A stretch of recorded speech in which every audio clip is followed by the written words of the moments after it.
안녕하세요. 제인이가 좋아하게 될 사회탐구 김제니입니다. 오늘은 2026년 3월에 시행한 2027 수능 대비 3월 모의고사 사회문화 총평과 해설 준비해 보았는데요. 우리 올해 마지막 사회문화 수능의 문을 여는 첫 번째 모의고사이기도 하고, 그래서 여러분에게 들려주고 싶은 얘기도 많고 또 꼼꼼하게 해설을 해서 앞으로의 공부 방향을 잘 잡아갔으면 하는 마음으로 준비했으니까요. 바로 진행해 보겠습니다. 네, 먼저 총평으로 전반적인 난이도는 평이했다라고 얘기할 수 있는 시험인데요. 근데 이거는 본인의 공부량에 따라서 다르게 느껴질 수 있는 것 같습니다.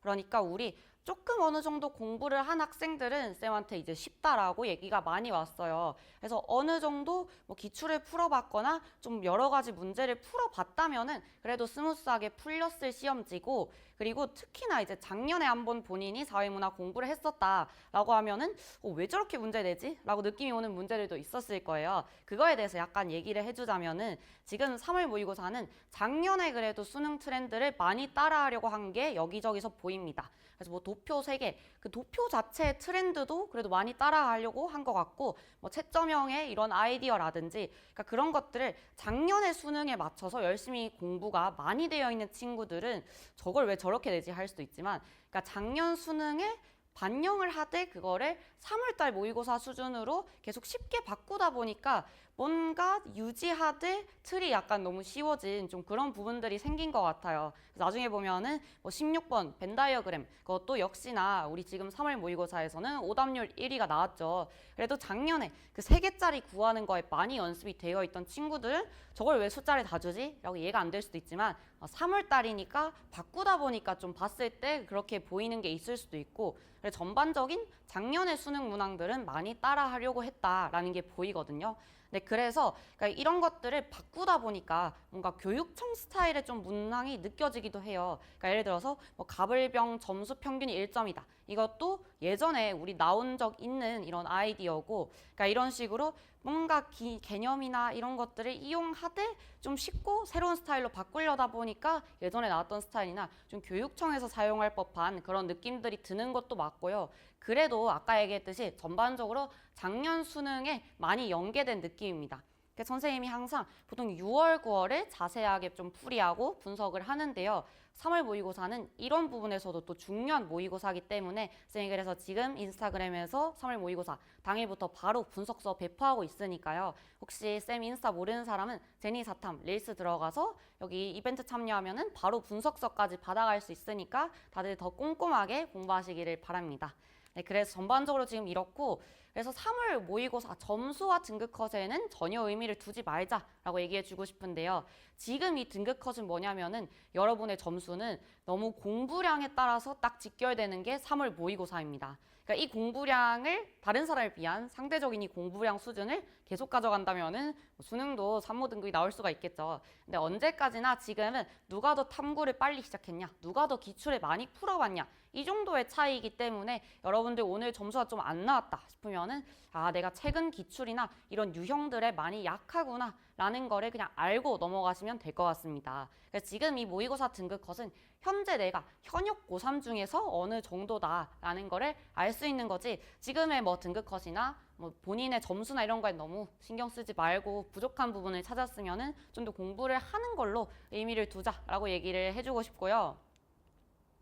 네, 그래서 예상 등급컷은 현재 이렇게 나오고 있습니다. 44점, 40점, 32점 이렇게 1, 2, 3컷이 나오고 있는데 딱 작년이랑 비슷한 수준으로 시작하는 것 같아요. 그러니까 현재 고3의 표본이, 그러니까 작년에 사탐론이 되게 심해지면서 올해 혹시 좀 더 고이거나 좀 문제가 생기지 않을까라고 예상했지만 이 정도 시험지에 44점이면은 작년이랑 지금 고3 표본들은 거의 비슷한 것 같고, 그러니까 딱 공부량에 따라서 이 정도가 나오는 게 맞는 것 같아요. 네, 그래서 지금 오답률을 분석해 봤을 때 또 3월 모의고사에서만 나타나는 특징이 있습니다. 바로 학생들이 그러니까 개념 위주로 돌리거나 그 도표는 빼고 하거나 많이 연습을 하지 못했기 때문에 3월 모의고사는 딱 티가 납니다. 도표가 이렇게 오답률이 높은 거는 이 모의고사의 특징이거든요. 역시나 16번 제도 3개짜리도 혹시 작년에 좀 공부를 해본 친구들은 이 오답률을 보고 놀랄 겁니다. 저게 어떻게 75%나 되냐라고 할 수도 있지만 3월 현역들이 쳤으니까 이거는 1등인 거 쌤도 이해를 하고요. 그리고 도표 이렇게 쭉 나타나고 그다음에 채점형도 중요한 거 계속 연습해야 되죠. 이것도 나왔고 그리고 제일 눈여겨봐야 할 게 쌤은 사실 2번이라 생각하거든요. 이거를 냈다는 것 자체가 쌤이 그래도 요즘 트렌드를 많이 반영한 것 같다라고 좀 느낌이 들었고 이 부분들에 대해서 좀 자세히 얘기를 해주려고 하니까요. 오늘 해설 끝까지 보면서 좀 본인이 놓친 것들이 있는지 꼭 확인하고 나중에 뭐 분석서에 옮겨 적거나 하면서 오답도 꼼꼼히 하시기를 바랍니다. 네, 그러면은 바로 시작해 볼게요. 1번, 자연과 사문은 항상 나오는 문항이죠. 사문을 치는 사람들이라면은 이거는 다 공부하고 시작했을 거라고 저는 생각하겠습니다. 첫 번째, 불곰이 다른 불곰보다 공격성이 약하다. 이건 우리의 의지가 개입되지 않은 기억은 자연현상이고, 그 다음에 니은, 산림이 농지로 개간할지 말지 이제 사람들이 정할 수 있으니까 니은이 사문현상. 자, 그리고 디귿, 유전자 다양성이 감소하는 것. 혹시 이것만 읽었을 때도 잘 느낌이 모르겠으면 앞문장을 조금이라도 읽어보세요.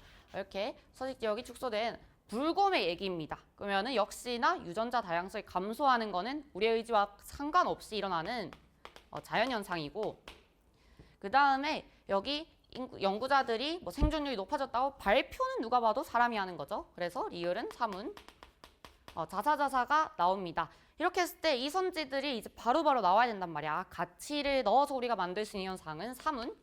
그 다음에 확실, 원인과 결과가 확실하게 인과관계가 분명하게 바로 이어지는 거는 자연이죠. 자, 그 다음에 디귿 선지. 이런 거 주의해야 될 게 몇 개 있어요. 일단은 디귿, 보편성 같은 공통점은 읽자마자 올라가서 기억, 니은, 디귿, 리을 확인하지도 말고 틀린 거야.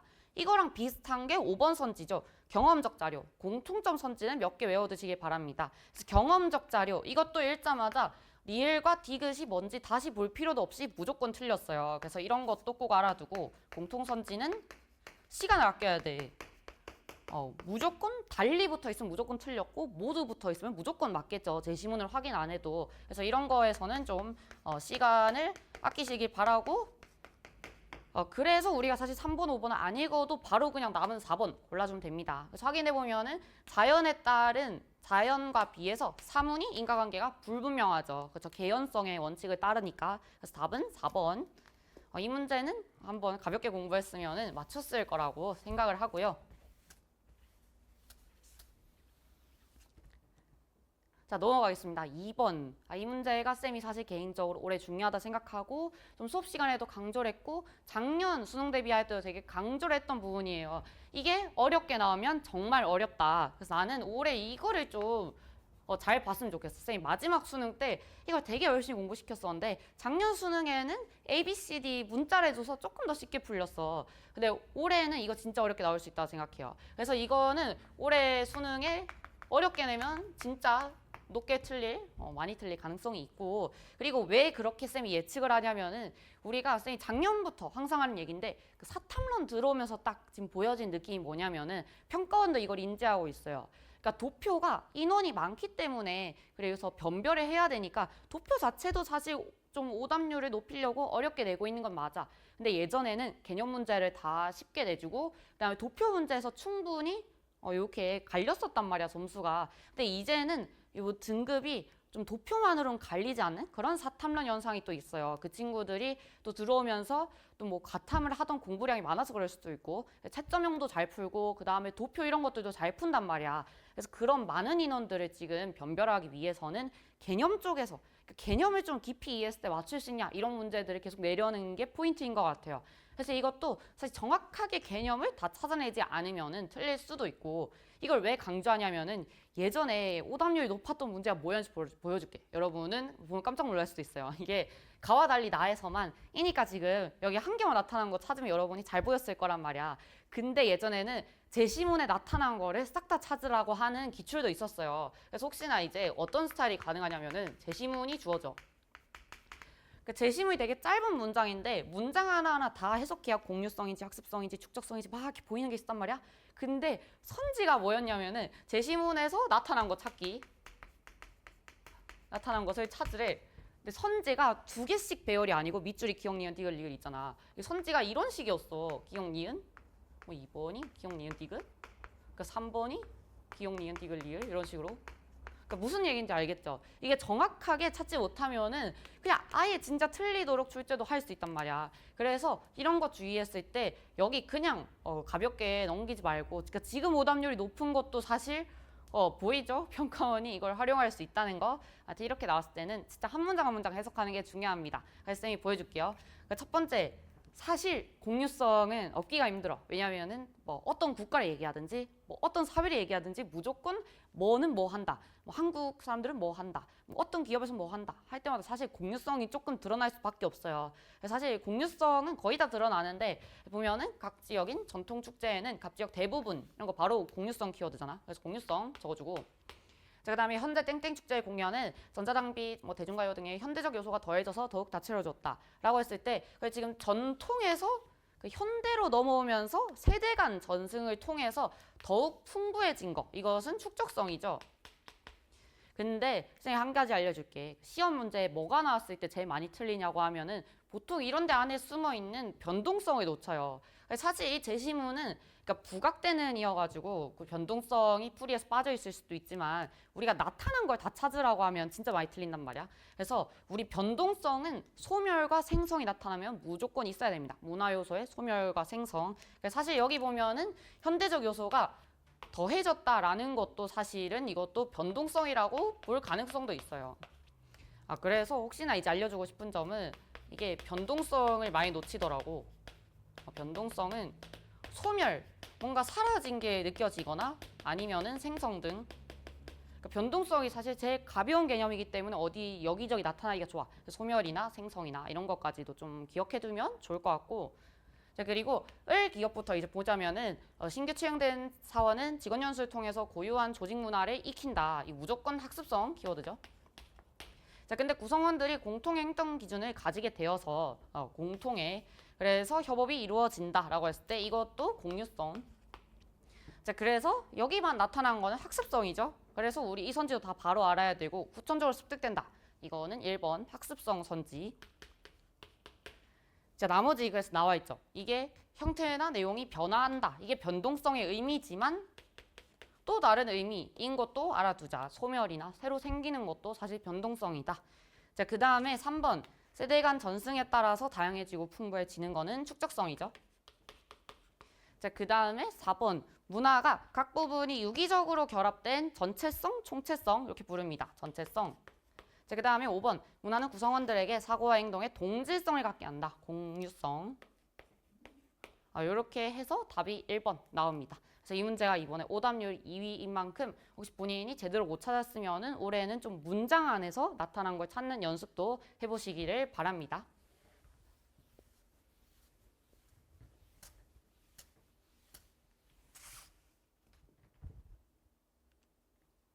자, 그 다음에 3번 넘어가 볼게요. 그러니까 이런 식으로 이제 쉬운 제시문도 한 개 자리를 잡은 것 같아요. 그래서 작년에도 9평 때 쉬운 제시문이었는데 오답률이 굉장히 높았던 문항도 하나 있으니까 이것도 너무 쉽게 읽지 말고 읽어보면은 뭐 고래에 대해서 얘기하고 있는데 뭐 이런 거 하면서 시민들이 충격을 받고 이제 시민단체 얘기가 나옵니다. 마지막 단원 또 전 국제적 문제 이런 거 나오는 거니까.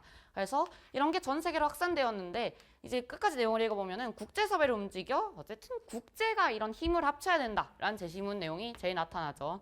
그래서 뭐 개별 이런 선지 안 되고 이런 말도 전혀 틀렸고 그 다음에 뭐 근본 뭐 이런 말 안 되고 4번 전 지구적 수준의 문제를 해결하기 위해서는 전체 세계 시민 관심과 이런 것들이 필요하다라는 정답 선지가 나옵니다. 그리고 5번 선지 읽어봐도 전혀 안 맞는 내용이고 그래서 이런 것도 나오고 한 가지. 자, 그 다음 이제 4번 넘어가 볼게요. 그 기갈상 중에 뒤쪽에 4단원에서 나오는 사회 불평등을 바라보는 기능론과 갈등론입니다. 그래서 여기 또 이 문제는 기능론과 갈등론의 솔직히 단어들도 좀 비슷해. 뭐에 대해서 균등 분배, 뭐에 대해서 차등 분배, 뭐가 보편적 이러면서 공통선지도 있고 그 단어들도 조금씩 각자마다 다른 비슷하면서도 다른 단어들을 쓰기 때문에 여기를 잘 선지를 정리해 두는 게 좋을 것 같아요. 그래서 일단은 직업 간 기능적 중요도의 차이가 있는가라고 했을 때 기능적 중요도의 차이를 강조하는 게 기능론이고 그러면 나머지 한 개가 이제 갈등론이 되겠지?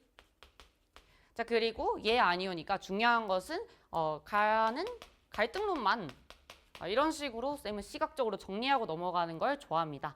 자, 그러면은 가에는 갈등론만 이어야 된단 말이야. 근데 보편적은 우리 기갈선진 거.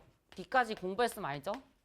그래서 1번은 틀렸고 그 다음에 2번 또 갈등론만 들어가야 되는 선지에 지배 집단에게 유리하다고 볼 수 있는가? 이거는 갈등론이 하는 입장이잖아. 그렇죠? 모든 것은 지배 집단에게 유리해.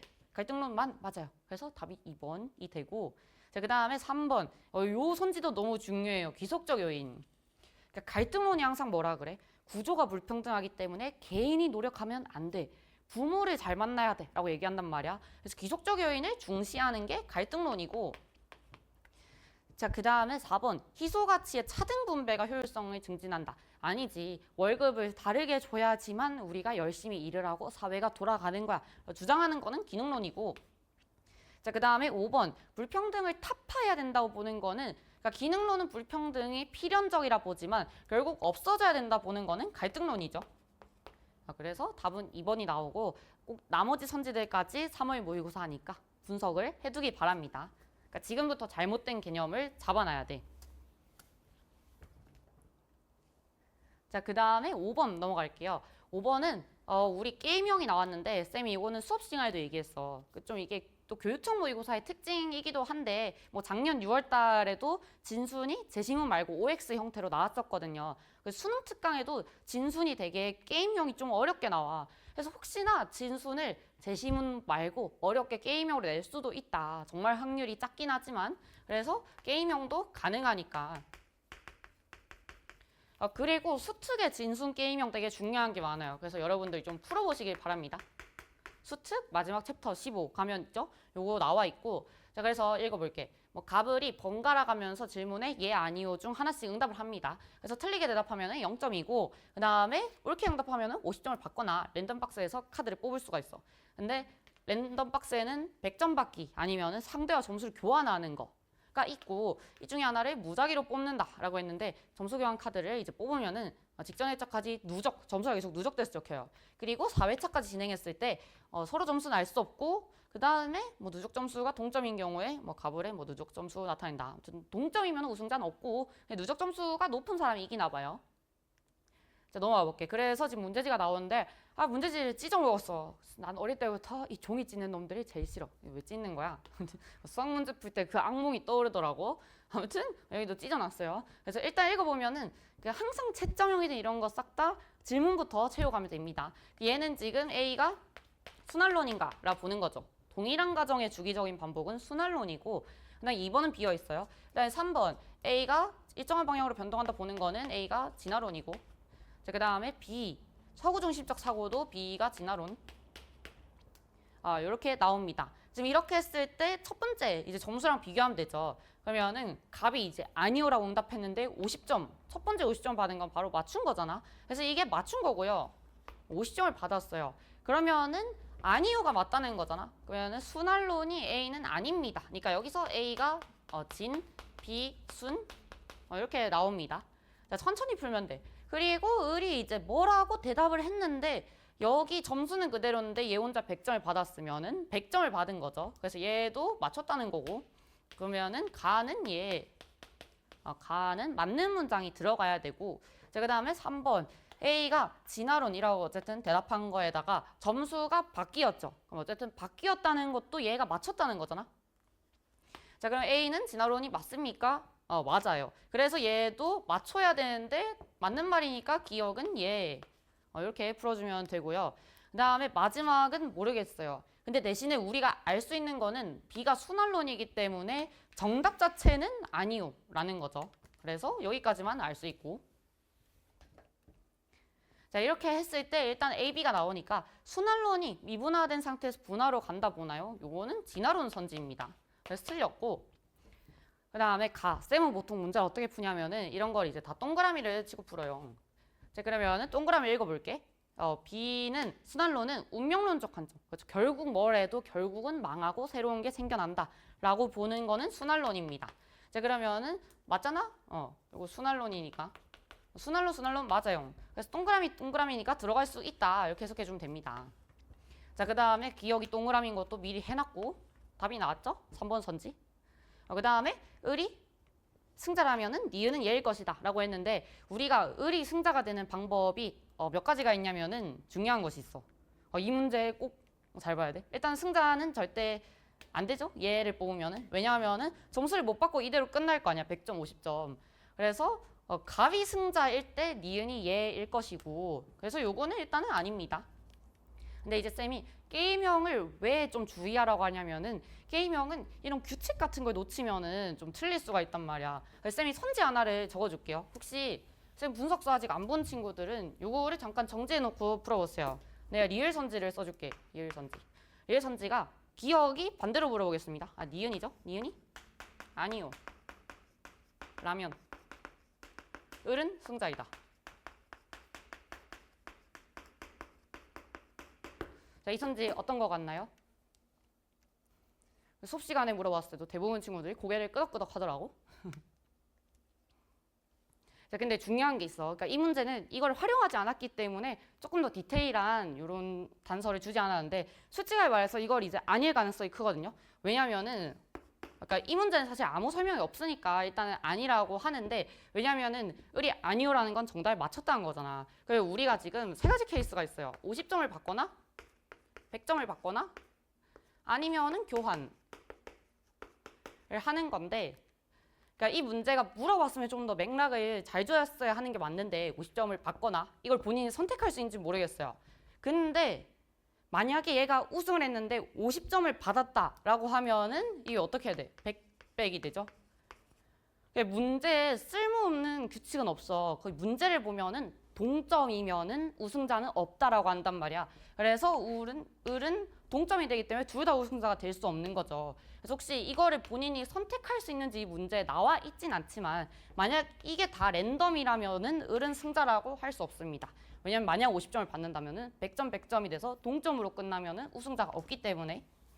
그래서 게임형은 이런 거에서 조금 잘 봐줘야 되는 문제이기 때문에 또 어려울 수 있다라는 점을 얘기해주고 싶었어요. 자, 다음 6번부터 마저 이어서 가겠습니다. 이것도 한 가지 얘기해주고 싶은 게 있는데 우리 자사상의 선지들은 자상의 공통선지가 있고 자사의 공통선지가 있고 또 뭐 상사 이렇게 공통선지들이 있으니까 꼭 어떤 선지별로 뭐가 가능한지 명확히 알아두는 거를 추천합니다. 자, 그래서 일단은 각자 카드를 이제 이마에 붙이는 거야. 이런 게임이 있었던 것 같은데 뭐 인디언 포커인가? 이런 카드를 붙이고 이제 막 진술을 해요. 그래서 이제 갑이 을의 카드에 적힌 거를 뭐라고 했냐면은 그러니까 을의 카드는 지금 B죠? B에다가 뭐라 얘기했냐면은 평가가 아닌 이해 대상으로 본다. 이거는 확실하게 한 개죠. 그래서 여기서 상대주의로 갔어요. 그리고 지금 을이 뭐라 얘기했냐면은 갑에 적힌 카드 A는 문화상 정체성 유지에 기여할 수 있다라고 했는데 이거 누구 선지인 것 같아? 이렇게 푼 친구들 많더라고. 혹시 여기 자라고만 해서 풀었으면은 나중에 좀 꼬일 수도 있어요. 나중에 틀릴 수도 있어. 이게 자가 맞거든요. 근데 이 선지 자체는 사실 상대주의도 돼. 상대주의가 문화 다양성을 보존하잖아. 왜냐하면 자기 것도 지키고 남의 것도 배려를 해주니까. 사실 자와 상대주의의 공통선지인데 여기서 상대주의가 이미 결정이 됐기 때문에 안 되는 거지 이 선지 자체는 2개짜리라는 거를 꼭 알아둬야 됩니다.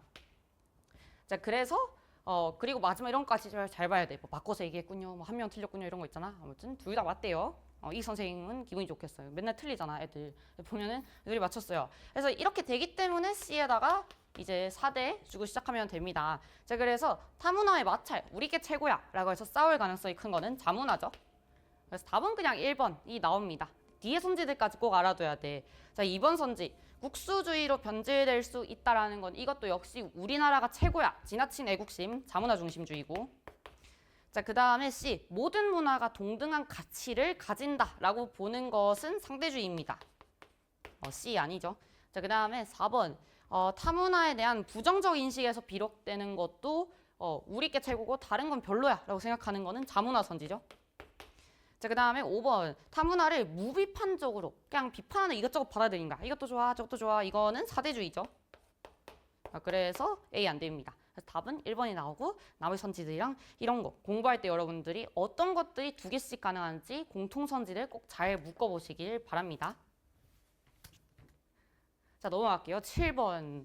요것도 쌤이 한 가지 얘기해주고 싶은 게 있어. 쌤이 3월이라서 좀 꼼꼼하게 해준다고 그랬잖아. 여러분의 좀 공부 습관을 좀 잘 잡아갔으면 좋겠어서 꼼꼼하게 하고 있어요. 그래서 자 A국이 세무국과 장기간 교류를 했는데 A국에서는 A국의 언어와 세무국의 언어를 모두 공용어로 사용하는 문화가 정착되었다라고 돼 있어요. 보통 우리가 뭘 적어야 되냐면은 요인을 한 가지 적어야 되고, 그러니까 이 문제는 자세히 물어보진 않았지만 쌤이 명확하게 나타났을 때 그냥 아예 못 찾으면 틀릴 수도 있거든. 아무튼 요인을 적어야 되고, 그리고 가정은 적어도 되고 안 적어도 되는데, 그러니까 자발적일 땐 사실 잘 안 보여. 그 말은 아무 단서도 특별하게 없으면은 자발적이라는 거고, 강제적인 게 명확히 느껴질 때만 문제에서 물을 거니까 그때만 적어주면 됩니다. 아무튼 자발적일 때 웬만하면 안 드러나요. 그리고 여기 다음에 적어줘야 되는 게 결과값이잖아. 양상, 뭐 결과. 아무튼 이렇게 적는 습관을 들여야 나중에 선지에서 뭔가 한 글자 나와 있는 거 물어봤을 때 안 틀린다라는 거. 자, 그래서 A국과 세무국이 요인 어떻게 넘어가는지 사실 여기 나와 있죠. 교류. 여기서는 A국이 그리고 선지 보고 국가별 정리. 이것도 우리 나중에 다 차근차근 연습할 거고. 자, A국이 세무국과 장기간 교류한 결과 뭔가 넘어왔기 때문에 사실은 직접 전파라고 이것도 좀 알 수 있어야 됩니다. 자, 그래서 A국에서는 A국의 언어도 원래 있었고 세무국의 언어 모두 공용어로 사용하는 거니까 모두 사용하는 거면 병존이죠. 이렇게 나타납니다. 자, 그 다음에 B국에서는 전통의복과 네모네모국 이주민, 이것도 사실은 직접 전파라는 거를 어느 정도 알려주는 단서고요. 결합된, 이번에는 결합됐어요. 결합. 그래서 여기는 이제 융합이 되고, 자, 그 다음에 C국에서는 세무국의 종교를 받아들이는 과정에서라고 나와 있기 때문에 사실 이거는 잘 몰라. 뭐 종교를 뭐 책으로 전파받아 쓸 수도 있고 사람이 선교사가 와서 전해져 쓸 수도 있고, 하여튼 C국은 알 수 없으면은 혼자 추론하지 말고 모르는 채로 비워둬야 됩니다. 이렇게 했더니 자기께 사라졌어요. 이거는 문화 동화죠. 이렇게 해석이 됩니다. 자, 이렇게 했을 때 A국은 문화 동화가 나타난 게 아니고 병존이에요. 자, 그 다음에 니은 C국에서는 문화 변동 후 문화적 다양성이 증대되었다라는 선지가 나오는데, 이거는 문화 동화 빼고 다 쓸 수 있는 선지죠. 아무튼 동화는 안 돼. 동화는 절대 안 되고 다른 애들은 문화 다양성이 다 증대됩니다. 자, 그 다음에 B국과 달리 C국. 우리 지금 B국은 의복을 받았어요. 눈에 보이는 거. 의복. 물질이고요. C국은 뭘 받았냐면은 종교를 받았죠. 종교는 정신적이고 상징적인 비물질 문화입니다. 그래서 B국과 달리 C국이 비물질 문화를 받은 게 맞고, 그 다음에 리을 A국과 B국 모두에게서 자문화의 정체성이 유지되는 문화 변동이 나타났다라고 하는데, 그렇죠. 요것도 역시나 병존 융합 이렇게 됩니다. 그래서 맞아요. 답이 그래서 5번 디글리를 골라주면 되겠습니다. 그래서 나중에 어려워진 문제를 풀기 위해서는 이런 작은 단어에서도 요인과 뭐 결과 이런 거 다 가져오는 습관들을 좀 들여놓으시길 바라고. 자, 그 다음에 8번 가겠습니다. 8번 이런 문제도 보통 제시문이 1개, 2개까지 나와요. 그래서 봤을 때 또 사회문화의 또 좋은 점이 우리 최근에 유행하는 걸 되게 잘 가져와 준다라는 거야. 그래서 밈은 뭐 대중문화 콘텐츠를 재해석 변형하는 문화인데 뉴미디어의 발달 막 이런 거 얘기하고 있고, 그 다음에 가정을 빠르게 뭐 하면서 그래서 일방적으로 수용하던 대중이 결국 이 얘기를 하고 싶어 하는 것 같아요. 그 밈이 왜 유행하게 되었냐. 그러니까 문화를 일반적으로 수용하던 대중이 우리가 이제 새로운 의미를 부여한다. 이 말은 뭐야? 우리가 이제 능동성이 추가되어서 뉴미디어를 소비하게 되었다라는 제시문을 찾아주면 됩니다. 전혀 아니고 이것도 제시문이랑 안 맞고 5번이죠. 5번. 우리 원래는 받아들이기만 했었는데 이제는 소비자들이 능동적으로 막 뭘 만들어서 유행시키고 한다라는 거. 그래서 답은 5번. 자, 그 다음에 9번 읽어봅시다. 9번이 작년에 나온 채점형을 되게 잘 따라하려고 한 것 같아. 근데 그걸 이제 산무 수준으로 그것도 수준도 적절하게 잘 바꾼 것 같아요. 그래서 우리가 면접법, 질문지법, 참여관찰법인데 일단 채점형은 항상 적어보시오. 여기다가 이거는 참여관찰법이죠. 이 중에 참여관찰법만 가능하고, 그 다음에 질적 자료의 수집에 주로 활용되는 것은 면참입니다. 가는 모르고, 근데 여기서 이제 B만 가진 특징을 제시하라고 했으니까 맞으니까 B가 참여관찰법이 되고, 그 그다음 B와 C의 공통 특징이 나왔는데 또 맞았어요. 근데 B는 참여 관찰법인 거 이미 알고 있으니까 여기서 이제 C가 면접법인 게 나오고 그래서 A가 나머지 질문지법 적어주고 시작하면 됩니다.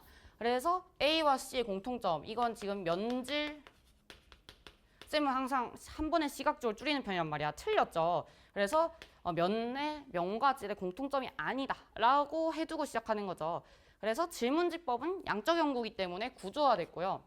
일단 다수를 대상으로 수집한 자료에 통계 처리 용이한 것도 질문지법 안 되고 그 다음에 3번 이 연구 대상자와의 정서적 교감을 중시한다는 면접법 답이 3번이 나옵니다. 자, 그 다음에 4번 주관적 인식을 파악할 수 있다. 이 선지도 아까 얘기했던 것처럼 사실 ABC를 몰라도 무조건 틀린 선지 무조건 모두 다 되는 공통선지 아까 얘기했죠. 제일 먼저 읽어서 바로 정답 고르든지 시간을 바로 아끼든지 읽을 필요 없어요. 달리가 뭐가 와도 틀렸으니까. 자, 그 다음에 5번 여기 지금 공통점이 들어가면 안 돼. 근데 언어적 상호작이 필수적이다는 공통점이 있잖아. 그래서 X에 동그라미니까 들어갈 수 없다가 되어야 돼요. 그래서 답은 아까 3번으로 나왔고 이것도 작년에 채점형을 3월 수준으로 굉장히 잘 바꾼 것 같다라고 생각이 듭니다. 자, 그 다음에 이제 10번 가볼게. 그 사회적 소수자는 읽을 때 이유가 나타날 때마다 명확하게 동그라미 쳐주는 게 좋거든요. 그래서 갑은 회사에서 여성이란 이유로 나왔고 그 다음에 외국인이기 때문에 탑을 받는 것도 나옵니다. 자, 그 다음에 얘는 을은 교통사고 이후 장애로 인해서 회사에서 많은 불편을 겪고 있는데 불편을 호소했지만 종교가 다르다는 이유로 또 차별을 받고 있다라고 나와 있는데 자, 그러면은 뭐 후천적 이런 거 나와 있으니까 1번 선지 안 되고 그 다음에 수적 열쇠의 특징 읽으면 바로 넘겨야 되는 선지인 거 알지? 말이 안 됩니다. 그냥 수적 열쇠와 사회적 소수자는 관련 없는 개념 맨날 나온 선지 정말 틀렸고 역차별이 여기 나온 적 없어요. 그러니까 3번과 4번은 이 제시문과 관련이 없습니다. 그래서 답이 5번 지금 뭐 시대 이런 거 얘기가 아니고 5번 한 개인이 동시에 이렇게 사회적 소수자를 겪고 있다라는 걸 지금 공통점으로 보여주고 있습니다. 자, 그래서 이것도 5번이 되고 자, 그 다음에 11번 그래도 우리 작년에 좀 9평부터 아홉칸 이런 거 직접 그리는 게 나오기도 했고 자, 그래서 이게 나왔어요. 자, 그래서 풀어보면은 우리 일단은 단서부터 꼼꼼히 읽어보자고. 피라미드형 계층 구조래. 그러면 상중하 순서로 많아져야 되잖아. 그럼 바로 여기 적어요. 상. 그 다음에 여기가 중이겠지? 여기가 하겠지? 그래야 숫자가 많아지니까. 자, 그 다음에 부모 세대 전체 인구 대비 세대 간 이동한 자녀의 비율은 이동 양성별로 나타낸 건데 항상 수업할 때도 얘기했어. 세대 간 이동 이런 걸 파악하는 방법은 9칸 표를 직접 그리는 것밖에 없어요. 그래서 이거 읽자마자 바로 옆에다가 네모칸 그렸어야 되고 하나, 둘, 셋, 넷. 그 다음에 부모 상중하 적을 거고 자녀 상중하. 보통 이 형태로 적죠. 여기가 부모 칸이고 여기 자녀 칸이잖아. 자, 이렇게 했을 때 부모 바로 적어줄게요. 부모는 10, 30, 60이었고 이 얘기도 그냥 둘이 인구가 똑같다는 뜻입니다. 부모의 자녀가 한 명씩이다. 그러니까 여기 100이면 얘네도 합쳐서 100 돼야 된다. 그냥 요 얘기고 그 다음에 조 위에다가 적어줄게요. B는 상이고 그 다음에 C가 중이고 A가 하층이 나옵니다. 역시나 BCA. 그리고 이 문제를 푸는데 아마 오래 걸린 친구들이 많았을 것 같아. 근데 쌤은 어떻게 푸냐면은 보통 그냥 ABC를 다 적는 편이에요. 이게 적을 때마다 해석하는 것보다 그냥 직관적으로 보이는 게 더 빠를 수도 있잖아. 쌤은 어떻게 하는 편이냐면은 B가 다 상이잖아. 여기다가 상 적고요. 그 다음에 A는 하층이에요. 그래서 하층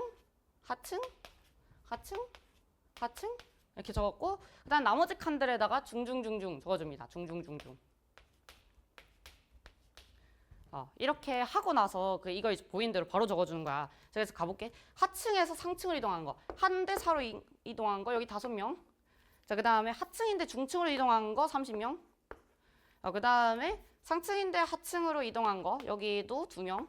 상층인데 중층으로 이동한 거 3명. 그러니까 여러분이 물론 BC 이걸 옆에 적어놔도 보면서 바로 할 수 있겠지만 선생님은 아직 눈에 익지 않은 친구들 위해서 적어준 거고 C에서 A로 간 거 여기는 3명. 자, 그 다음에 C에서 B로 간 거 이런 식으로 해도 됩니다. 여기는 7명. 자, 이렇게 했을 때 뭐야 다 안 채워지는데? 라고 한 친구들은 본인이 너무 뭘 할 생각이 없는 거야. 이제 봐야죠. 이제 부모를 왜 미리 줬겠어? 5명이 이미 나왔기 때문에 이제 할 수 있죠. 5명 채우기. 그럼 얘가 완성이 됩니다. 10 더하기 7이니까 17 이렇게 완성해 주시고, 그 다음에 두 번째로는 3 중에 10 완성됐어요. 그럼 20이겠지? 그럼 다 더하면 53 나옵니다. 그 다음 마지막으로 60 중에 30 완성됐으면 25 남아있어요. 25. 25랑 5 더하면 30 됩니다. 혹시나 계산 실수했는지 이것도 한번 확인해보고. 네. 자, 그래서 바로 자녀는 모래시계가 아니고 다이아고요. 자, 그 다음에 이번 세대간 이동한 자녀가 이거 이동도 무조건 다 세지 말고 100 빼기 대각선이 제일 빠릅니다. 일치. 이것도 알아두고 다들. 그럼 100 빼기 일치라면 얼마야? 50명이죠. 그러면은 일치도 50명, 이동한 사람도 50명이라서 둘이 같다가 나오고, 그 다음에 3번. 세대간 상승 이동한 자녀 수는 기역자예요. 기역자. 기역자는 42. 이거 다 공부 한번 했으면 알 거고, 그냥 하강 이동은 니은자란 말이야. 이게 부모 중하일 때 자녀가 상중 쪽으로 가야만 상승 이동이고, 부모가 상중일 때 자녀가 중하로 가야 요 하강 이동이 됐잖아. 요것도 나들 공부하면 알게 될 거고, 7명이 되거든. 8명이 되거든요. 5배 미만인가? 뭐 전혀 탁도 없는 소리를 뭐야, 이 둘이 바뀐 것 같아요, 내 생각에는. 아무튼 이것도 전혀 아니고, 그 다음에 4번. 자녀 세대의 각 계층 인구 중 부모와 계층이 일치하는, 자, 이런 것도 이제 분모를 잘 볼 줄 알아야 되죠. 앞에 게 분모. 그 대각선에 있는 숫자를 올릴 건데 분모를 자녀에서 갖고 오라 그랬죠. 그래서 지금 핑크색끼리 하면 되네요. 요것분의 요거, 요것분의 요거, 요것분의 요거. 그러면 누가 제일 큰가요? 17분의 5, 53분의 20, 30분의 25가 압도적이죠. 그래서 하층이 가장 높다. 답이 4번 나옵니다. 자, 그 다음에 5번까지 마지막을 보면은 부모 계층이 중층인 자녀 중 부모 계층 중층 이렇게 쭉 내리고, 여기 라인 중에서 상층에 속한 자녀의 수 7명 바로 보이고, 그 다음에 하층에 속한 자녀 수는 3명 바로 보입니다. 자, 그래서 7은 3의 2배가 전혀 아니고 답은 4번이 나와요.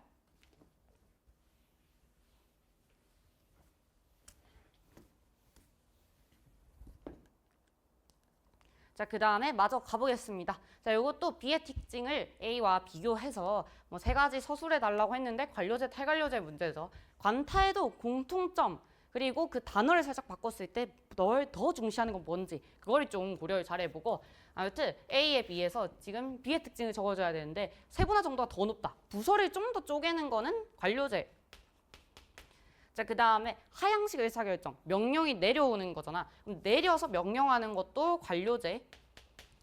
근데 우리가 이렇게 됐을 때 항상 세트를 묶으라 했단 말이야, 채점형은. 어쨌든 세트를 묶었을 때 둘 다 틀리거나 둘 다 맞아야 되는데 2점이 되는 경우의 수는 둘 다 맞을 수밖에 없어요. 그래서 B가 관료제 되고 A가 탈관료제 되면 되지요. 그리고 가는 틀려야 됩니다. 가는 B의 특징으로 틀린 거. 자, 그래서 A에 비해서 이제 가볼게. B는 조직 구성원의 재량성 보장을 중시하나요? 재량성. 우리에게 좀 더 자유성이 있는 건 탈관료제니까 틀렸고, 그 다음에 2번 공식적 규범. 이런 공통선지도 다 중요합니다. 공식적 규범. 이런 거 무조건 공통선지 이런 거 잘 알아두고 무조건 바로 틀렸죠. 둘 다 회사의 운영 방식이기 때문에, 둘 다 공식 조직이기 때문에 공식적 규범은 잘 지켜야 돼. 자, 그 다음에 유연한 대처가 용이한 것은 탈관료제죠. 지금 이제 새로 나온 탈 A 맞아요.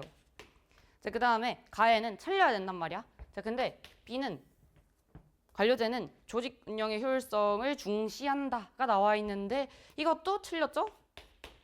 XX니까 들어갈 수 있다. 이게 잘 보일 겁니다. 그래서 답이 5번. 그래서 우리 이런 거랑 이런 공통선지 잘 모아두고 이런 것도 공부하길 바래요. 공식 조직의 특징이 다 관료제, 탈관료제의 공통점으로 몇 가지 정도 나옵니다. 꽤 선지가 많으니까 좀 잘 정리를 해보고. 자, 그 다음에 13번 가볼까? 13번? 13번도 작년부터 어려워졌죠. 명목론 실제로 늘 구분하는 건데 이거는 되게 쉽게 나왔어. 개인들이 다르게 인식하고 행동하는 거, 능동성을 지금 강조하고 있고요. 이거에 따라서 사회가 이제 재구성된다. 그러니까 개인이 이런 사회를 만들어 나가는 거는 명목론, 사회에 실체가 없다로 풀어주고, 이런 선지 헷갈릴 때도 항상 이제 쌤 부등호나 뭐 표시하면서 풀어요. 그러니까 개인에게 사회 구조는 불가항력이다. 불가항력 뜻 다 공부하고 있습니까? 불가항. 그러니까 저항할 수 없는 사회에 큰 힘이 있다. 그러니까 이거는 실제로는 선지고, 자, 그다음에 개인의 속성이 사회 속성을 결정한다. 그러니까 개인이 더 중요해라는 거니까 명. 그다음에 개인은 사회 속에서만 존재한다. 사회가 더 중요하다. 이것도 실제론이고.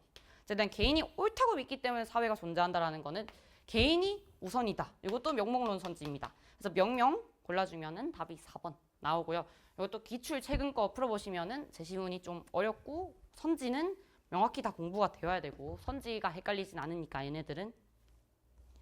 자, 그다음 계속 가서 14번을 풀어봅시다. 14번은 사회운동이랑 하위문화 이런 거를 합친 것 같아요. 자, 그래서 새로운 교육 방식을 만들었는데 이게 뭐냐 읽어봤더니 어떤 특정 집단이 주류에 반대하는 거야. 이렇게 명확히 나오면은 A는 반문화적 성격이 지금 나타나고요. 근데 이게 시간이 지나서 사회운동으로 이렇게 자발적으로 모여서 규모가 커졌고 지금은 대부분의 학교에 도입되었다라는 거는 반문화가 주류로 바뀐 과정이 나타납니다. 이렇게 했을 때 기억에는 반문화 특성이 운동되기 전에 반문화 특성이 나타났고요. 그 다음에 급격한 사회 변화에 대항하기 위한 것인가? 이게 지금 읽어보면은 새로운 교육 방식을 널리 알리기 위함인데 어떻게 보면은 개혁적 성격이죠. 전체 사회를 갈아엎는 게 아니고 이거는 특정 부분을 바꿔나가기 위한 개혁이라고 보는 게 좋을 것 같아요. 자, 그 다음에 디귿. 니은으로 인해서 기억은 하위문화, 주류문화로 변화하였다. 이 선지도 정말 중요하죠. 그러니까 이게 헷갈릴 때는 왜 헷갈리냐면은 반문화에서 주류로 변화한 건데요 라고 했는데 수업 때 엄청 강조했잖아. 무조건 반문화도 하위문화의 종류이기 때문에 이 선지 무조건 맞고 이런 것도 제발 주의해 주세요. 반문화도 하위문화니까 무조건 맞는 말이어서 답이 3번이 나옵니다. 기억 디귿.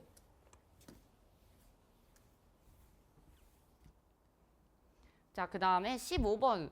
여기도 사회화. 나중에 가면 뭐 또 집단 조직 개수 세기로 여러분을 어렵게 할 수도 있는데요. 일단은 이 문제에 대해 쌤이 항상 해주고 싶은 얘기는 뭐냐면은 이 밑줄 친 거에 대해서 사회학적 개념은 완전 딱딱 떨어진단 말이야. 그러니까 전체적인 독해가 필요가 없어요. 그래서 이런 문제는 밑줄이랑 선지랑 바로 비교하는 습관을 들여보세요. 바로 비교. 왜냐하면은 끝까지 다 읽고 선지 1, 2, 3, 4, 5를 보든 전혀 소용이 없는 문제이기 때문에. 자, 그래서 가볼게. 기계공학과 당연히 공식 조직이고요. 그 다음에 여기 사내 로봇 동호회 당연히 비공식 조직입니다. 답이 1번이에요. 그냥.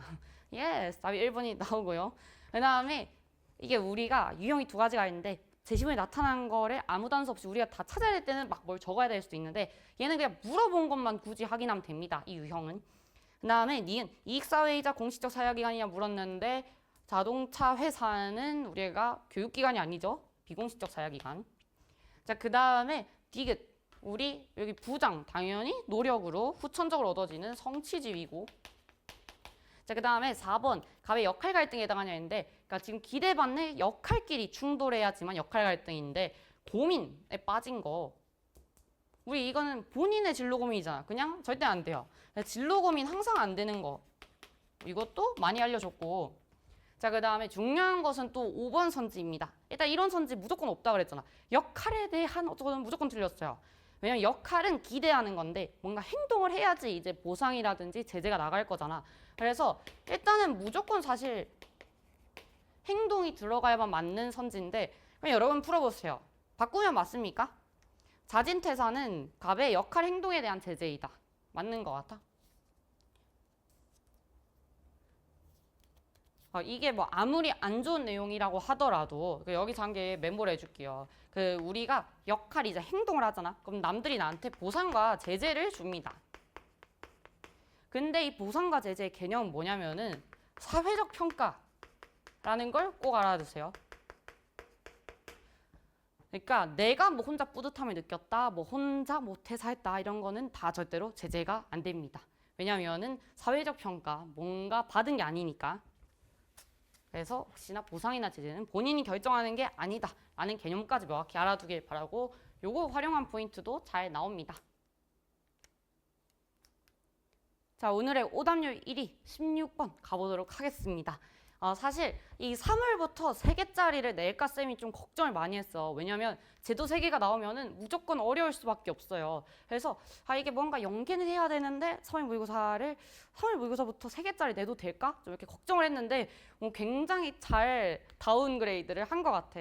그래서 이게 이제 재수생들 입장에서 봤을 때는 쌤한테 연락이 많이 와요. 도대체 왜 이런 문제를 내냐? 우리 보고 뭐 하라는 거냐라는 거지만 그래도 오답률 1위가 나왔잖아. 그러니까 아직 도표 공부가 안 된 친구들은 여기서 뭘 가져오고 뭘 더 해야 되는지 이런 게 안 돼 있단 말이야. 그래서 쌤이 생각할 때는 3월 수준으로 자료 해석시키기에 되게 잘 낸 문제지 않나? 라고 생각하거든요.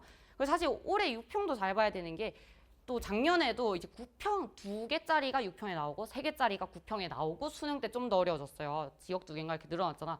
근데 이제 우리 올해도 6평부터 평가원에서 막 그런 방정식 구하는 거 내버리면은 수능은 진짜 난리 난단 말이야. 이게 점점 더 어려워져야 되잖아. 그래서 사실 6평에 3개를 이렇게 온전하게 직접 구하라고 주는 게 안 나오는 게 여러분에게는 좋습니다. 그 다음 진짜 어떻게 업그레이드를 할지 모르기 때문에 그래서 이건 6평 보고 쌤이 좀 어떤 식으로 업그레이드가 가능한지 여러 가지 얘기를 해줄게요.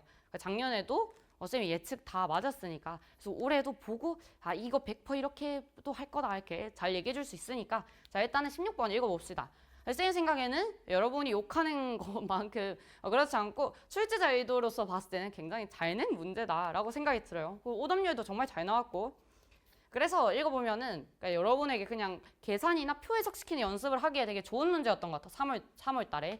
자, 그래서 사회보장제도가 나옵니다. 일단 종류 알려주죠. A가 공공구조고요. 정부 재정. 그 다음에 강제가입 적용되는 거는 사회보험이니까. 자, 그러면 C가 자동적으로 서비스가 됩니다. 이렇게 했을 때 나지역이 가지역의 3배다. 그럼 100, 300 이렇게 적어주고. 자, 그 다음에 이거는 그냥 모르는 친구들이기 때문에 표를 해석하는 방법을 알려준 거지 공부해본 친구들은 읽어볼 필요 없어요. 뭐 하면 뭐 더해라. 무슨 카드 무슨입니다. 근데 이제 이게 글자가 너무 길고 한 번도 안 풀어보고 이걸 읽고 뭔가 하려고 하니까 더 어려웠을 수도 있을 것 같아.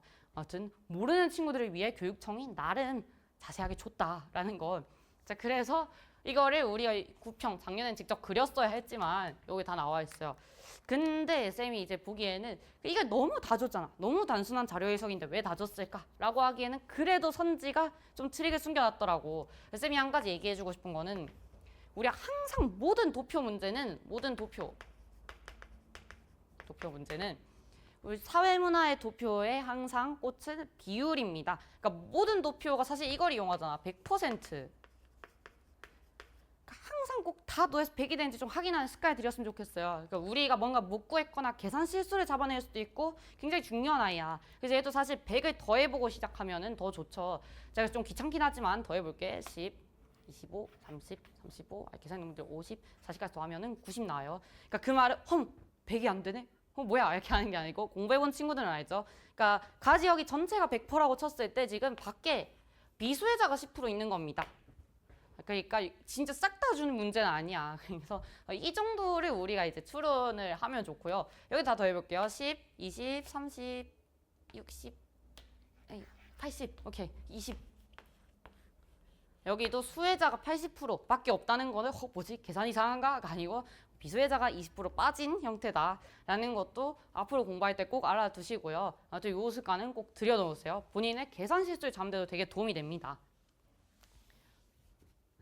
자, 이렇게 했을 때요. 이제 한 개씩 풀어봅시다. 자, 갑국 인구는 우리가 지금 이거를 퍼센트로 계산이 되지만 쌤은 직관적으로 계산하는 걸 좋아해. 그러니까 갑국 인구는 100명, 300명이고 아까 설명에 나와 있었거든요. 2지역밖에 없다고. 그럼 100, 300 더하면 400명이잖아. 그럼 우리가 지금 49, 36, 360명 이상이 사회보장제도의 수혜자인지 보면 되는데요. 그러니까 저걸 이미 해놨기 때문에 이제 다 안 더해도 되잖아. 여기에 사회보장제도 수혜자는 80%였어요. 여기는 90%였잖아. 그러니까 우리가 지금 20, 10 적은 거란 말이야. 자, 그래서 가지역은 80인데요. 100명이라서 가중치를 안 곱해도 되고요. 여기는 아까 잘못 적을 뻔했네. 90명. 90%인데 곱하기 1이고요. 이쪽은 80이었어. 80. 80인데 중요한 거는 80%를 300명으로 바꾸면은 3이잖아. 그럼 240이랑 90 더하면은 330이죠. 그래서 360명이 넘지 않는다라고 해서 틀린 거. 뭐 퍼센트로 계산해도 되게 괜찮아. 근데 아무튼 그냥 조금 더 이제 고등학교 3학년의 3월달 수준을 알려주자면은 이게 더 직관적인 해석일 것 같고요. 자, 그다음에 이제 AC 중복 수혜자 수 가져옵시다. 자, 이제부터 계산 지옥이 시작됩니다. 자, AC 중복 수혜자 수는 처음 보는 친구들은 이 잘 안 될 수도 있어. 작년에 재수생들아, 작년에 너네를 생각해봐봐. 6평대 얼마, 9평대 얼마나 많이 틀렸게요. 아무튼 이렇게 여기가 됩니다. 여기 보이죠? 여기 55 적혀 있는 거. 자, 아무튼 저기를 칸 구해야 되는데 우리가 지금 방금 본 거 가지역이 10%였고 그다음 나지역은 15%가 나옵니다. 일단은 15% 적고 10 적고 그 다음에 수혜자 수 있을 때 쌤이 이제 가중치를 붙어요. 쌤은. 그럼 여기는 300명이니까 3배를 붙이고 여기는 가중치가 아닌 거는 한글을 붙이거든. 1.5배 이런 식으로. 누가 봐도 아니죠. 전혀 아니고. 자, 그 다음에 이제 또 갑국 인구 대비 사회 서비스 C를 볼게요. C. 계산이 좀 귀찮아. 이거 다 더하면 얼마 나옵니까? 35 나옵니다. 자, 여기도 35 나옵니다. 자, 그러면은 일단은 가지역도 35%고 나지역도 35%인데 또 우리 수업 시간에도 했고 계산해보면 알겠지만 400명 대비 곱하기 1 곱하기 3 날라가면 어차피 100분의 35밖에 안 남거든요. 그러니까 두 지역이 35%밖에 안 된다는 거는 무조건 전체가 35%로 갈 수밖에 없습니다. 이건 당연히 평균의 원리에 따라서 수업 시간에 했잖아. 키가 160인 사람들을 모아놓고 몇 명을 조사를 하든 평균이 160이 나올 수밖에 없다. 아무튼 3번은 틀렸어요. 미만이 될 리가 없죠. 자, 그 다음에 4번 이제 상호부조의 원리가 적용되는 제도는 사회보험으로 가면 됩니다. B. 이것도 나중에 수에만인지 수는인지 잘 봐야 돼. 아무튼 B의 수혜자 수를 봐야 돼요. 자, B를 이제 또 더해 올게. 요 큰 거 다 더하면 됩니다. 다 더하면은 귀찮아. 60이에요. 60. 그 다음에 여기는 큰 거 다 여러분이 책 보고 더해 보세요. 55입니다. 그러면은 여기가 아까 60이라고 그랬죠? 여기가 55라고 그랬어요. 자, 수혜자 수니까 까먹지 않고 가중치 붙여볼게. 붙이나 마나 무조건 계산 안 해도 무조건 여기가 훨씬 크죠. 가지역이 많은 게 아니라 나지역이 훨씬 많다. 자, 그 다음에 마지막 5번밖에 답이 없어. 이런 시간에 빨리 5번 찍고 넘어가면 좋겠죠. 하여튼 금전적 지원을 원칙으로 한다는 거는 A 플러스 B 그냥 거기 A 플러스 B의 모든 영역들 다 더해줘도 됩니다. 자, 가볼게요. A 플러스 B 다 더하면은 여기랑 여기 더해지죠. 왜 이렇게 계산이 귀찮니? 15랑 20이랑 더해주면은 35고요. 40 더해지면은 뭐라 그래? 75죠. 75. 여러분보다 내가 계산은 조금 느려요. 75 방금 적었고요. 자, 그 다음에 나지역 가보겠습니다. 그 다음에 이거 더하고 이거 더해볼게요. 30이고요. 그 다음에 60이고요. 75네요. 이것도 75였어요. 자, 그러면은 여기는 가중치 300명이어서 3을 붙이고 여기는 문제에서 물어본 3배를 붙입니다. 똑같아졌어요. 그래서 답이 5번이 나옵니다. 그래서 이거는 이 선지대 분석도 중요하지만 이제 여러분이 좀 이따 공부하면서 6평, 9평 어떤 식으로 요구하는지 한번 풀어보세요. 그래서 수에만인지 이 표를 직접 구하는 것도 나중엔 구하게 될 거고 그리고 지금 이제 시중에 사설 모의고사 나오는 것들 보면은 다 이 트렌드를 많이 반영해 주고 있습니다. 작년에 써먹었기 때문에 올해 이거를 또 쓸지는 모르겠어요. 사실 작년에 이미 낼 수 있는 쌤은 최대한에 냈다고 생각하거든. 그래서 마지막 수능이니까 어떤 식으로 낼지는 모르겠지만 6평을 보고 걱정하면 될 것 같으니까 지금 미리 걱정할 필요는 없고요. 자, 그 다음에 가보겠습니다. 17번 거의 다 와갑니다. 자, 17번은 전반 전형적인 그 연구 제시문 문제인데 보통은 1페이지에 있어야 되는데 뒤로 온 것 같아요. 왜냐면은 그 진순 게임명이 너무 길어서 거기를 걔로 보내야 됐나 봐. 제가 그래서 AI 기반 학습 도구를 활용한 교육이 학습의 몰입도와 이런 거 있으면 제가 항상 화살표 반응하죠. 그러니까 이거를 안 적기 위해서입니다. 사실 종종. 사실 독립변수 한 개다 이제 종속변수 2개가 달린 거고 이런 거는 모집단 다 줄여 적을 텐데 다 읽으니까 해줄 수 있죠. 독립변인, 종속변인, 모집단 이렇게 이제 가설을 설정하고 양적 연구를 진행하고 있어요. 그래서 가설을 그냥 가볍게 읽어보고 그렇구나. 두 번째도 종속변인이 또 다르니까 또 이렇게 또 따로 가설을 설정하고 근데 여기 보면은 어쩌고저쩌고를 측정했다라고 나와 있는데 학습 몰입도 뭐시기 여기까지가 이제 종속변인 그러니까 이게 1이라고 하면은 1을 조작적 정의한 거고 그 다음에 뒤에는 종속변인 2를 조작적 정의한 부분이 나옵니다.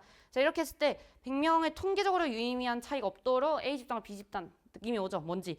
자, 이렇게 했을 때 A 집단에만 한 학기가 걸쳐서 본인이 궁금한 걸 실시했어요. 그래서 얘가 실험 집단이 되고 B 집단은 없었죠? B 집단은 없었으니까 이제 B 집단이 통제가 됩니다.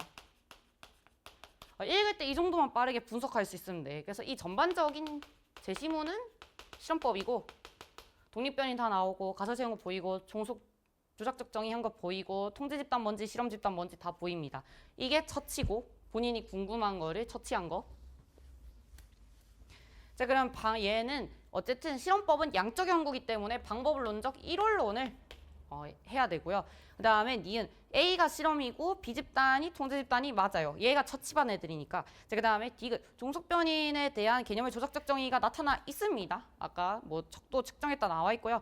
자, 그 다음 마지막 답은 나왔는데 리을 연구 결과를 니은의 양상을 위해 기억의 도입 필요성을 뒷받침하는 근거가 될 수 있다라고 했는데 제시문에 뭐라고 나와 있냐면은 가설 2는 기각되었다 라고 나와 있어요. 가설 2가 뭐야? 융합적 사고력에 대한 가설이잖아. 그래서 기각되었기 때문에 뒷받침할 수가 없죠. 왜냐하면 기각되었으니까. 그래서 답이 3번 나옵니다. 이 문제도 처음 풀면 많이 어려울 수도 있는데 많이 연습을 해보시고 이거보다 좀 더 어려운 트릭들이 많으니까 보통 어떤 경우에서 많이 틀리는지 기출풀이도 많이 해보기를 바랍니다. 자, 그 다음에 이제 거의 다 와가요. 요거는 18번이고요. 이것도 쌤이 사실 봤을 때 되게 평가원 되게 잘 따라하려고 했다. 이 그림에 대해서 얘기가 많더라고. 나는 급하게 푸느라 못 봐서 그럴까? 야, 너네 모의고사 푸는데 그림을 왜 보니? 보고 애들이 나한테 선생님 여기 장도연 씨랑 곽범 씨가 나왔어요. 이렇게 하더라고. 그래서 봤는데 나는 이거를 지금 2번 풀고 분석서도 만들고 그 다음에 수업 시간에 풀이도 했어요. 그때까지도 못 느꼈어. 나는 그림을 이렇게 볼 생각을 안 했는데 좋게 말하면 관찰력이 좋지만 왜 보는 거야 얘들아. 글자를 읽어야죠. 시간이 남아서 본 거죠. 그 글자 읽었을 때 이제 장도연 씨를 닮으신 분이 이제 러닝에 대해서 얘기해 주세요라고 했는데 나머지 2명은 누군지 모르겠어요. 뭐 인터넷에 보니까 뭐 박보검 아닌가요? 뭐 약간 이런 얘기도 있던데. 아무튼 이 사람이 이제 상호 의존적 관계 사회각 부분이 그래서 이런 거 얘기하면 무조건 사회 유기체설을 키워드로 하는 기능론이죠. 답은 기능론이고요. 자, 그 다음에 각범 씨 닮은 누군가 얘기합니다. 이제 저는 집에 피집에 이런 거 무조건 강조하면서 이런 측면을 분석해 봅시다. 갈등론이고요. 자, 그 다음에 여기는 저는 개인의 의미 부여가 중요합니다. 여기는 집에 피집에. 여기는 이제 그럼 상상론이죠. 왜 지우니? 자, 이렇게 했을 때요. 자, 인간 상황정의 기초에서 무조건 상상론 선지니까 패스해주고 이건 앞단원이니까 다 제대로 공부했을 거라 생각합니다. 자, 그 다음에 갈등과 대립을 사회의 변화의 원동력으로 너무 좋아해. 갈등이 일어나야 문제 있는 사회가 바뀔 수 있어. 갈등론 선지. 답이 2번이 됩니다. 자, 그 다음에 3번 갑의 관점과 달리 병의 관점은 조화와 균형 중시하는 것도 무조건 기능론이죠. 틀렸고요. 자, 4번 을의 관점은 개인의 능동성을 중시한다라고 했는데 을이 아니고 이것도 상상론 선지니까 틀렸고요. 자, 그 다음에 5번 사회 구조가 개인에게 미치는 영향을 중시하는 거는 거시적 관점인 기갈입니다. 그래서 틀렸고요. 답은 아까 2번으로 나왔습니다.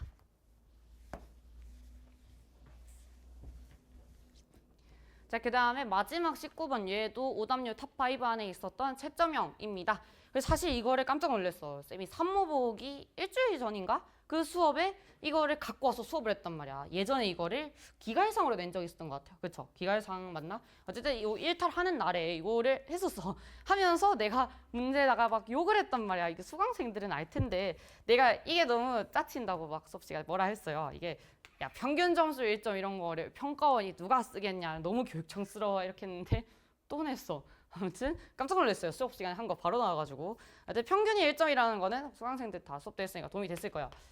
이게 가능성이 1점, 1점, 1점이 나오면 무조건 평균이 1점이 나올 거고 아니면은 이렇게 갈라져도 됩니다. 양쪽으로 0, 1, 2. 근데 이 중에 이것까지 다 똑같죠, 제시문? 아예 똑같던데? 우리 풀어본 거랑. 하여튼 갑의 점수가 을에 비해서 낮고 높으려면은 점수 다 다르다는 거니까 갑이 중간 거 가져가고 을이 높은 사람 되면 되고 그 다음에 여기 0점 되면 되죠. 그래서 얘가 1점 되고 얘가 얘보다 높고 얘보다는 얘가 높고 뭐 이렇게 해주면은 끝입니다. 자, 그리고 우리 채점형은 항상 여기부터 적고 시작하고 이게 A가 차교인가요? 정성집단과 잘 사귀어야 된다. 객관적 기준이 없다고 보는 거. B는 낙인 이론이고요. 자, 그 다음에 일탈 행동이 발생하는 상호작용 과정에 주목한다는 C가 낙차죠? 둘이 공통점입니다. 자, 이렇게 하고 풀이 시작해볼게. 그러면은 2점 다 맞는 애부터 봐야겠죠? 맞고 맞아요.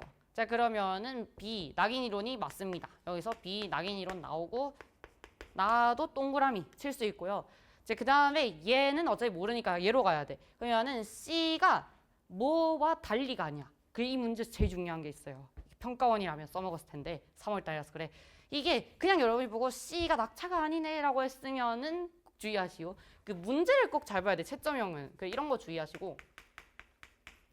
그러니까 이 문제는 왜 조금 더 쉬웠냐면은 그냥 C의 특징이기만 하면 된단 말이야. 근데 어떤 경우가 있냐면은 얘 말고 다른 애들과 구분되는 자기만의 특징을 적어야 되는 문제가 있단 말이야. 구분되는 특징. 이 문제도 잘 나오죠? 그럼 이러면은 이게 조금 더 어려웠을 텐데 그래서 어쨌든 얘는 그냥 C가 낙인도 아니고 차교도 아니면 되니까 맞다는 거죠? 아니 빵점이니까 sorry 아무튼 틀렸어요. 그래서 우리가 여기서 지금 이 말이 무조건 틀렸기 때문에 C가 한 개가 디르켐이죠. 그리고 다가 틀렸고 그러니까 이거를 지금은 추론할 수 있지만 문제 나중에 꼭 여기 꼭 먼저 있는 습관을 들여주세요. 여기 구분되는 자기만의 특징을 적어야 점수를 받는지 아니면은 뭐 이렇게 그냥 상관없이 적기만 하면 되는지. 그래서 이 문제는 여기서 틀렸기 때문에 낙인도 차교도 아니어서 C가 디르켐이 되고 그래서 여기까지 한 상태로 올라가면은 A가 차교가 나올 수밖에 없습니다. 그래서 이 질문이 맞고 그럼 얘가 틀린 게 되죠. 그래서 가가 틀림. 하여튼 채점형도 그러니까 풀이 영상을 좀 보는 걸 추천한 이유가 이런 뭐 적혀있는 풀이나 글자로 된 거 그거는 순서가 바로 와닿지 않을 수도 있단 말이야. 아무튼 채점형을 다음에 내가 풀었는데 왜 틀리지? 라는 경우는 혹시 이게 푸는 순서를 항상 잘 생각하면서 오답을 했는지 한번 생각해 보세요. 그것도. 그러니까 이걸 보면 이해되는데 나는 왜 틀리지?가 아니고 풀이 순서가 정확히 이해돼. 이걸 보고 얘 때문에 얘가 됐기 때문에 이 문장이 틀렸고 이 문장이 맞고 이런 게 공부가 돼야 됩니다. 자, 아무튼 쌤은 넘어갈게요. 자, 이렇게 했을 때 급격한 사회변동 보자마자 디르켐이잖아. B는 디르켐이 아닙니다. 탈락. 자, 그 다음에 C와 달리 A는 구조적 관점은 우리 이것도 디르켐과 여긴 안 나왔지만 머튼도 이 선지를 쓰죠. 그래서 일단은 틀렸고요. 자, 그 다음에 쌤은 항상 어떻게 푸냐면은 수강생들 다 알겠지만 이렇게 하고 풉니다. 왜냐면 문제로 다시 안 가기 위해서 시간 줄이는 거죠. 자, 그럼 틀린 문장 들어가야 되는데 차교와 달리 디르켐 차와 달리 디르켐은 에탈엑스 요거 학습도 차교죠? 그러면은 지금 디르켐이 아니기 때문에 틀렸단 말이야. 그럼 X에 X니까 들어갈 수 있지요? 답이 3번이 나옵니다. 자, 그래서 이렇게 항상 쌤은 보통 X니까 들어갈 수 있다 이렇게 기호만 보고 풀거든요. 여러분도 막 집어넣어서 뭐 아니오니까 들어갈 수 있나 이렇게 풀지 말고 이렇게 혹시 많이 틀리면 습관도 바꿔보세요. 자, 그 다음에 4번은 맞는 말이어야 되는데 A가 지금 차교가 들어가고 뒤에 선지는 낙인입니다. 차별적 제재는 왜 나만 뭐라 하는가 라고 했을 때 틀렸잖아. 그러니까 O에 X니까 들어갈 수 없지요. 이거 틀렸고요. 자, 그 다음 5번은 틀린 문장 들어가야 됩니다. 자, 그러면 C와 달리 B는 들어갈 수 있는지 물어봤는데 틀린 문장 쌤이 위치를 바꿔 적으라고 했잖아. 그러니까 원래 얘는 낙인인데 틀렸기 때문에 여기로 가야 된단 말이야. 아니죠. 우리는 결정이 다 됐어요. sorry. 그래서 요게 지금 맞는 말이죠. 낙인은. 그 다음에 요거는 디르켐. 그래서 요 낙인이기 때문에 맞는 말입니다. 그래서 X에 동그라미니까 들어갈 수 없다. 이렇게 풀어주세요. 그래서 답은 3번.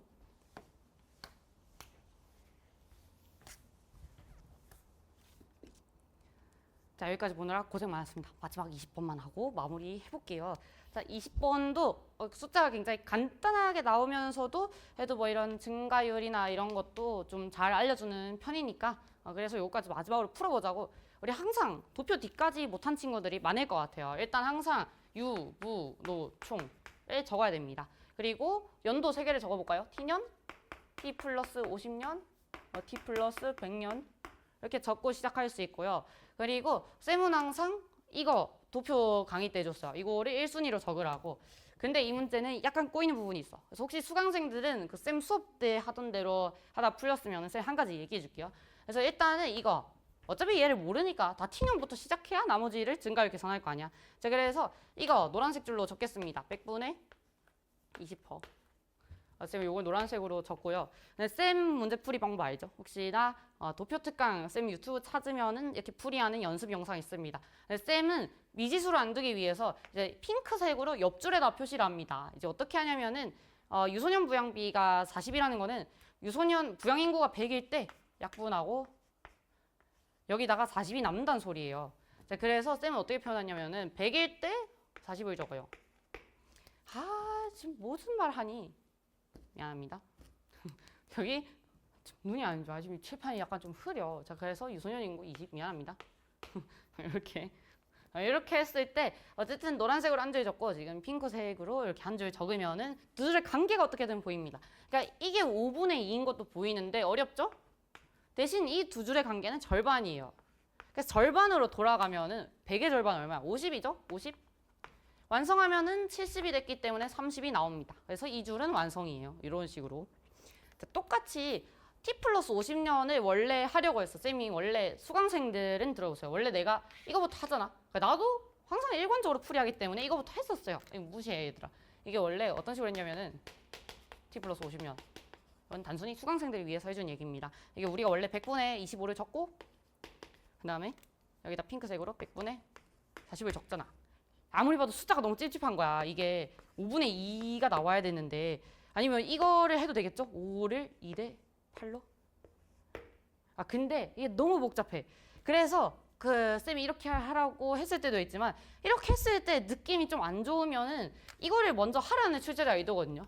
그러니까 이게 문제를 출제하는 방식이 어떻게 되냐면은 그 보통 숫자들을 먼저 생각해 놓고 이렇게 단서들을 낼 때가 많단 말이야. 이렇게 단서부터 내면은 마지막 숫자가 지저분해지니까. 그래서 혹시나 이렇게 풀려고 하는데 고정된 방식으로 숫자 너무 찝찝해. 아까 그 12.5 나오더라고.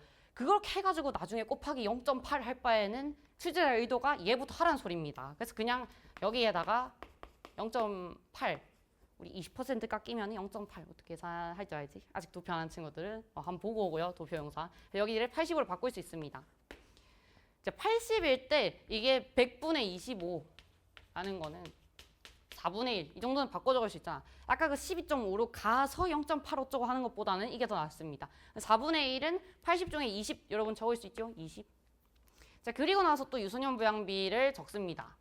100분의 40.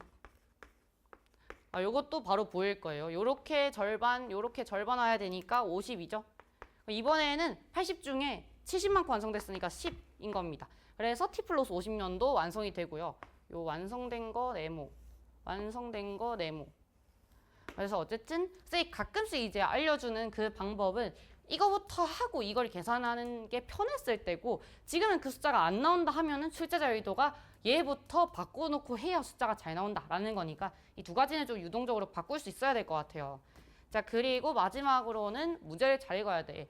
그 50년 전 대비입니다. 이거 대비가 아니라 자, 그럼 우리는 80에다가 이제 1.5를 곱해야 되죠. 그래서 얘는 20% 줄어들면 80% 남기란 소리고 얘는 100 있고 50% 늘리면 1.5하라는 소리입니다. 자, 그럼 80에다가 이제 1.5를 하면은 절반 늘어나니까 40 늘어나서 120이 돼야 돼요. 120 적고 시작해 볼게. 자, 이때도 역시나 똑같지요? 4분의 1 적는 거. 자, 그럼 120을 4로 나누면은 30이잖아. 그러니까 30이 한 개. 120분의 30은 4분의 1이잖아. 자, 이렇게 했을 때 핑크색 마지막으로 적어볼게요. 100 적었을 때 유소년 자리에 50 적을 수 있습니다. 이건 선생님 3대 5는 너무 까다로운데요? 가 아니고 우리 가로, 세로 잘 찾을 수 있어야 돼요. 요렇게가 2배입니다. 2배. 자, 그러면 30을 2배에서 가져오면 얼마야? 60이지요. 그러면은 120 중에 90 완성됐으니까 나머지 30이 완성되고 요 인구표가 완성이 됩니다. 자, 그래서 혹시나 이제 실제 인구를 하는 게 계산이 편할 때도 있고 아니고 나중에 곱하는 게 계산이 편할 수도 있어요. 그건 이제 그냥 이런 케이스도 있다라는 거를 알아두시고요. 자, 그 다음에 마지막으로 이제 풀이까지 하고 끝냅시다. 유소년 인구는 T년과 T 플러스 50년이 같나요? 맞아요. 20, 20이니까. 아우, 같아요. 막판이라서 왜 그래? 그 다음에 니은 노령화 지수는 여기 나와 있습니다. 유소년 분의 노년 인구라는 건데 T년은 2분의 3이고요. 그러니까 150이죠. 그냥 2분의 3이라고 적는 게 사실 더 편해. 그 다음에 T 플러스 100은 둘이 1입니다. 1 곱하기 100이니까 100이겠죠. 하여튼 1.5배니까 틀렸고요. 자, 그 다음에 D가 전체 인구 중 부양인구의 비율이 나와 있어요. 이것 중에 이것 중에 이것 중에 이거를 말하는데 T년과 T 플러스 100년이 같으냐? 절반. 눈으로 대충 계산하면 됩니다. 어쨌든 절반이죠. 50%. 같아요. 답은 2번이 나오고요. 자, 그다음 마지막으로 총 부양비는 부양 인구 분의 나머지 인구 다 올리는 거라고 했잖아. 그러니까 이걸 둘이 더해도 되지만 둘이 더하면 어차피 부모 똑같으니까 분자만 둘이 더하면 되죠. 아무튼 T 플러스 50년의 총 부양비는 50분의 30대입니다. 이건 그냥 분수로 적어줄게. 50분의 30이고요. 자, 그 다음에 T 플러스 100년은 또 노년 부양비를 봐야 돼요. 글자 바뀌는 거 잘 보고. 왜 60분의 30이란 말이야? 60분의 B보다 그러면 이건 이제 분모가 다른 상황에서 분자가 같기 때문에 1로 커져야겠죠. 그래서 작다가 아니고 크다. 그래서 답은 아까 한 대로 2번이 나옵니다. 자, 그래서 쌤이 처음 진행하는 서울 모의고사고 또 작년에 여러 가지 뭐 변수나 좀 사탐론 이런 게 많아졌기 때문에 서울 모의고사 좀 꼼꼼하게 찍어봤는데요. 다들 이 영상 보면서 몰랐던 것도 많이 얻어가고 좀 알아야 되는 포인트들도 열심히 설명해줬으니까 잘 가져가시기를 바라겠습니다. 그러면은 쌤은 이제 또 다음 모의고사 해설에서 찾아뵙도록 하겠습니다.